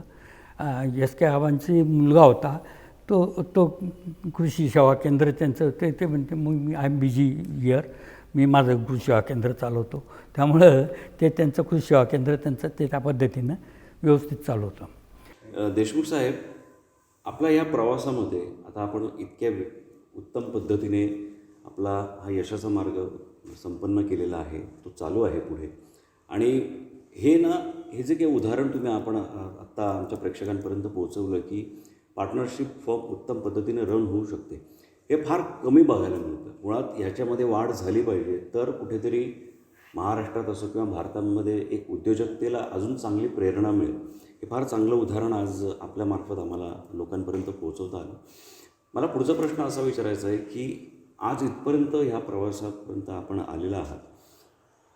माणसाचा स्वभाव असा असतो की त्याला तो कधीच परिपूर्ण नसतो. नेहमी त्याला कुठल्या ना कुठल्या गोष्टीची एक अपेक्षा असते. आज आपल्या सगळ्या गोष्टी स्थिर स्थावर आहे, सर्व रुलिंग व्यवस्थित पद्धतीने चालू. मात्र तरीही अशी कुठली एखादी गोष्ट आहे ज्यासाठी आजही जी मिळवण्याची आजही आपल्याला धडपड करावीशी वाटते किंवा एखादं स्वप्न की नेमकं आता अजून काय मिळवण्याची इच्छा आपल्यामध्ये अजूनही आहे? आता तसं बघितलं आणखी काही मिळवावं असं नाही, परंतु कंपनी डेव्हलप करत असताना शेतकऱ्यांना आणखी वेगवेगळे प्रॉडक्ट कसे देता येतील हा एक दृष्टिकोन आम्ही जरूर निश्चित आमच्या डोळ्यासमोर ठेवलेला आहे. म्हणून आम्ही ज्यावेळेस आमचे बायो प्रॉडक्ट्स मार्केटमध्ये दिले की जेव्हा आम्ही तुम्हाला सांगितलं की ऑर्गॅनिक फर्टिलायझर्ससाठी आम्ही एक बायो पॉवर म्हणून प्रॉडक्ट दिलेलं आहे. तसंच आम्ही आता इकडे तुम्ही निर्मल शेटला झाड तुम्ही पचायचं जाताना डाव्या बाजूला आमची एक लॅब आहे मायक्रोरायझा लॅब. तिथे आम्ही एक मायक्रोरायझा आम्ही तयार करतो आणि त्या मायक्रोरायझा म्हणजे ही फंगस आहे. ती फंगस काय करते की त्याचे एक प्रकारचे फर्टिलायझर ॲब्सॉर्ब करण्याचं काम करते. मार्केट म्हणजे ज्यावेळेस आपण झाडाला अप्लाय करतो ओढाजवळ मुळांभोवती, त्यावेळेस ती फंगस त्या मुळांवर जगते. मुळांवर जगते म्हणून परोपकार फेडायसाठी म्हणून ती फंगस काय करते, तिचं स्वतःचं नेटवर्क त्या 10 फुटाच्या रेडियसमध्ये पसरवते आणि ते पसरल्यानंतर जे सॉईलमधले न्यूट्रियंट्स आहेत, मायक्रोन्यूट्रियंट्स आहेत, ते सगळे ॲब्सॉर्ब करून ते मुळांना देते, मुळांपर्यंत पोहोचवण्याचं काम करते पाण्यासह. म्हणजे आणि अशा पद्धतीनं ज्या वेळेस ते मुळाला दिल्यानंतर मुळात मग झाडाची वाढ निश्चित चांगल्या पद्धतीनं होते. ती इतकं चांगलं कार्य ती मायक्रोरायझा करत असते. म्हणून ती आम्ही आमच्या बायोपॉवर जे आमचं होतं त्याच्यामध्ये आम्ही ती मायक्रोरायझा टाकलेली आहे. आणि दुसरं एक प्रॉडक्ट आम्ही मार्केटमध्ये डायरेक्ट रायझामिकाच म्हणून रायझामिका नावाची ती मायक्रोरायझा जी आहे तर रायझामिका म्हणून एक प्रॉडक्ट आम्ही मार्केटमध्ये आणलेलं आहे. म्हणजे जेणेकरून शेतकऱ्यांचं उत्पन्न वाढलं पाहिजे, शेतकऱ्यांना ऑर्गॅनिक मालही जास्त प्रमाणात चांगल्या पद्धतीनं उत्पादित करता आला पाहिजे, हा दृष्टिकोन डोळ्यासमोर ठेवून आम्ही असं वेगवेगळे हे करत असतो, वेगवेगळे प्रयोग. आमची रिसर्च अँड डेव्हलपमेंट ॲक्टिव्हिटी आहे. तिथं आमचं इथून जवळपास 10 किलोमीटर अंतरावर आमचा एक फार्म आहे, रिसर्च फार्म. ते डॉक्टर राजपूत साहेब आमचे ते रिसर्च बघत असतात, मी प्रोडक्शन बघत असतो. संपूर्ण आमचा ऑल ओव्हर इंडिया नेटवर्क आहे मार्केटिंगचं, ते डॉक्टर सुरेश पाटील आणि आम्ही मार्केटिंग बघत असतो. आता सध्या डॉक्टर सुरेश पाटील मार्केटिंग पाहत आहेत, मी प्रोडक्शन पाहतो आहे, डॉक्टर राजपूत रिसर्च पाहत आहेत. आणि सायमल्टेनियसली अशा पद्धतीनं हे करत असताना दृष्टिकोन आम्ही हा एकच ठेवलेला आहे की शेतकऱ्यांचंच भलं आपल्याला करायचं. आम्ही सुजाम सुफलाम आहोत, व्यवस्थित चाललेलं आहे. एकंदरीत सगळी कामं आपण विभागून घेतलेली आहे आणि ती 100% त्या पद्धतीने चालू आहे. देशमुख साहेब, शेवटचा प्रश्न असा विचारायचा आहे की आजची तरुण पिढी ही कुठेतरी सोशल मीडियाच्या अधीन जाते, ते आपण बघतो आहे.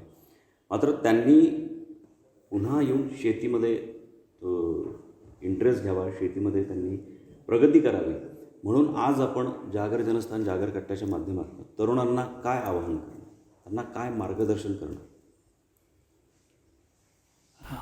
चांगला प्रश्न आहे. जे खास तरुणांसाठी आता जे तरुण शेतकरी भरपूर मोठ्या प्रमाणात मार्केटमध्ये म्हणजे जगामध्ये आहेत.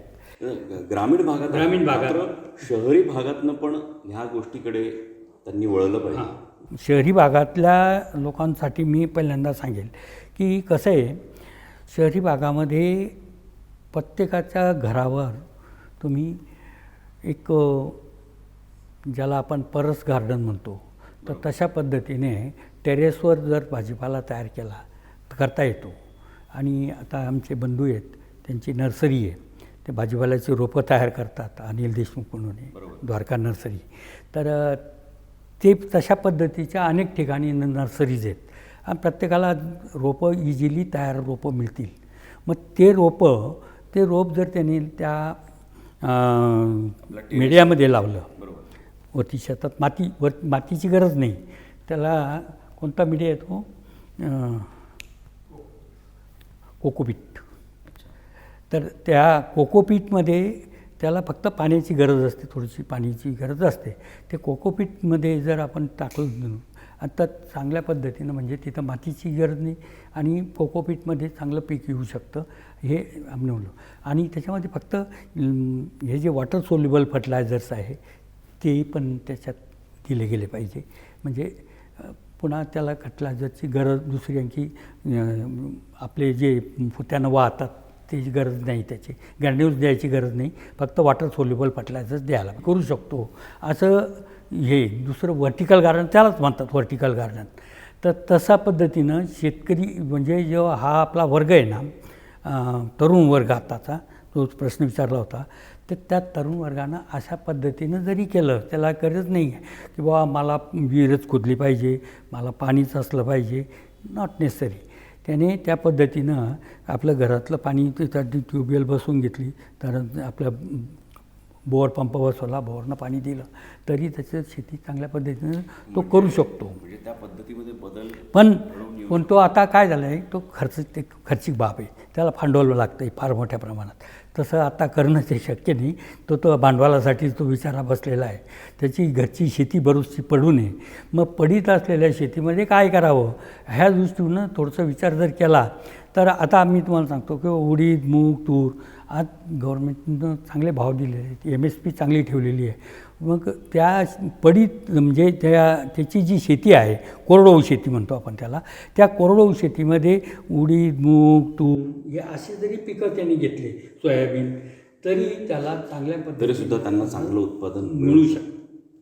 देशमुख साहेब, खूप वेगवेगळ्या मुद्द्यांवर आज आपण चर्चा केली आणि चांगले त्यातनं आम्हाला आपले विचार आमच्या प्रेक्षकांपर्यंत पोहोचवता आले आणि आज आपण आम्हाला इतका अमूल्य वेळ दिला त्याबद्दल जागर जनस्थान जागर कट्ट्याकडून मी आपले खूप खूप खूप धन्यवाद मानतो. आपल्याला ईश्वर खूप यश देवो आणि आपली जी फर्म आहे तिच्यामध्ये पण चांगलं यश मिळो हीच आज आमच्या जागर टीमकडून आपल्याला सदिच्छा भेट. धन्यवाद. आज आपण आम्हाला उत्तम वेळ दिला त्याबद्दल. जागर जनस्थानच्या जागर कट्ट्यावर आज ज्या पद्धतीनं या वाहिनीनं आम्हाला आमचे 2 शब्द ऐकून घेतले आणि चांगल्या पद्धतीनं आम्हाला असं वाटतं की शेतकऱ्यांची सेवा आमच्या हातून घडली आणि ती शेतकऱ्यांपर्यंत 2 विचार गेले पाहिजे हा आमचा दृष्टिकोन तुम्ही आमचा सफल केला त्याबद्दल आपलेही आम्ही धन्यवाद. तर मित्रांनो, हे होते देशमुख साहेब ज्यांनी एकत्रित पद्धतीने येऊन आपला बिझनेस सुरू केला. शेतीविषयक आज त्यांनी उत्तम पद्धतीने कार्य केलं. त्यांचं मार्गदर्शन आपणा सगळ्यांना खरंच खूप मोलाचं असणार आहे. विविध मान्यवरांना आम्ही इथे आमंत्रित करणारच आहोत. मात्र आपण पाहत राहा जागर जनस्थान जागर कट्टा. धन्यवाद. जागर जनस्थान मीडिया, उत्तर महाराष्ट्रातील एक अग्रगण्य वृत्तवाहिनी, वृत्तपत्र आपल्या सेवेत. सांस्कृतिक, शैक्षणिक, सहकार, कृषी, कला, क्रीडा सर्वच क्षेत्रातील घटकांचा न्याय हक्कासाठी, जनजागृतीसाठी आम्ही घेऊन येत आहोत जागर जनस्थान ही आपल्या हक्काची वृत्तवाहिनी, वृत्तपत्र. Social media, print media, electronic media अशा सर्व माध्यमातून पोहोचवणार सर्वसामान्यांचा आवाज. उत्तर महाराष्ट्रातील जनतेच्या हक्काची एकमेव वृत्तवाहिनी जागर जनस्थान. जागर जनतेचा, जनतेसाठी सर्वसामान्यांच्या हक्काचा आवाज जागर जनस्थान.